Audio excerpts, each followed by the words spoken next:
சற்று முன் கிடைக்கப்பெற்ற மிக முக்கியமான செய்தி ஒன்று வெளியாகி உள்ளது. அனைத்திந்திய அண்ணா திராவிட முன்னேற்றக் கழகம் வெற்றியடைய வேண்டும் என்றால் எடப்பாடி பழனிசாமி அவர்கள் மனம் மாற வேண்டும். மாவட்ட செயலாளர்கள் எடப்பாடி பழனிசாமியின் வீட்டிற்கே சென்று தற்பொழுது ஆலோசனை நடத்த திட்டமிட்டுள்ளனர். மேலும் ஓபிஎஸ், சசிகலா, வைத்திலிங்கம் இவர்களை மீண்டும் அதிமுகவில் இணைக்க வேண்டும். இல்லை என்றால் நிச்சயம் மிகப்பெரிய அளவிலான மாற்றங்கள் தமிழக அரசியலில் ஏற்கக்கூடும் என்று எடப்பாடியின் ஆதரவாளர்கள் திடீரென்று அந்தர்பல்ட்டி அடித்திருப்பது எடப்பாடி பழனிசாமி அவர்களுக்கு அதிர்ச்சியை ஏற்படுத்தியுள்ளது.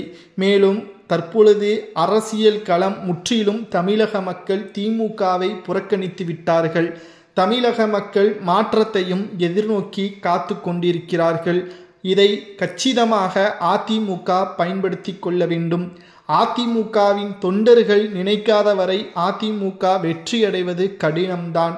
எடப்பாடி பழனிசாமி அவர்கள் அதிமுகவின் தலைமையில் இருக்கலாம்.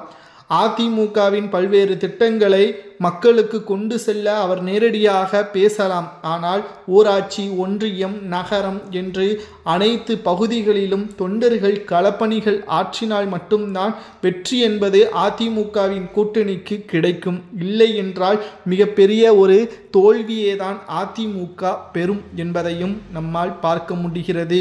இதைத்தான் மாவட்ட செயலாளர்களும் எடப்பாடி பழனிசாமி அவர்களுக்கு கூறியுள்ளனர். இதுவரைக்கும் எடப்பாடி பழனிசாமிக்கு விசுவாசியாக இருந்த மாவட்ட செயலாளர்கள் திடீரென்று அந்தர்பல்ட்டி அடித்திருப்பதுதான் எடப்பாடி பழனிசாமி அவர்களுக்கு அதிர்ச்சியை ஏற்படுத்தியுள்ளது. அது மட்டுமல்ல, சட்டசபை தேர்தல் நடைபெறுவதற்கு இன்னும் 7 மாதங்கள் தான் இருக்கிறது.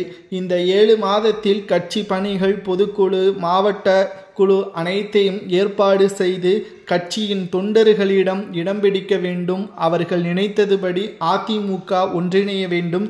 செங்கோட்டையன் அவர்களது பதவியை கோபிச்செட்டிப்பாளையத்தில் பறித்தார் எடப்பாடி பழனிசாமி அவர்கள். ஆனால் அதிமுகவின் முன்னாள் நிர்வாகிக்கு அந்த பதவி ஒதுக்கீடு செய்யப்பட்டிருக்கிறது. அவர் அதிமுகவிலேயே தற்பொழுது கிடையாது. எடப்பாடி பழனிசாமி யார் பேச்சை கேட்டு இவ்வாறு செயல்பட்டு கொண்டிருக்கின்றார் என்ற தகவலையும் தற்பொழுது செங்கோட்டையனின் ஆதரவாளர்கள் கடும் கோபத்திலும் எடப்பாடி பழனிசாமியின் மீது இருக்கிறார்கள். இன்று எடப்பாடி பழனிசாமியின் வீட்டில் மாவட்ட செயலாளர்கள் 24க்கும் மேற்பட்டவர்கள் ஆலோசனை நடத்த உள்ளதாகவும், இதில் எடப்பாடி பழனிசாமியிடம் முன்கூட்டியே தெரிவித்துவிட்டதாகவும், இதனால் எடப்பாடி பழனிசாமி அவர்கள் மனம் மாறவில்லை என்றால் அதிமுக தோல்வியே தான் மீண்டும் பெறும்.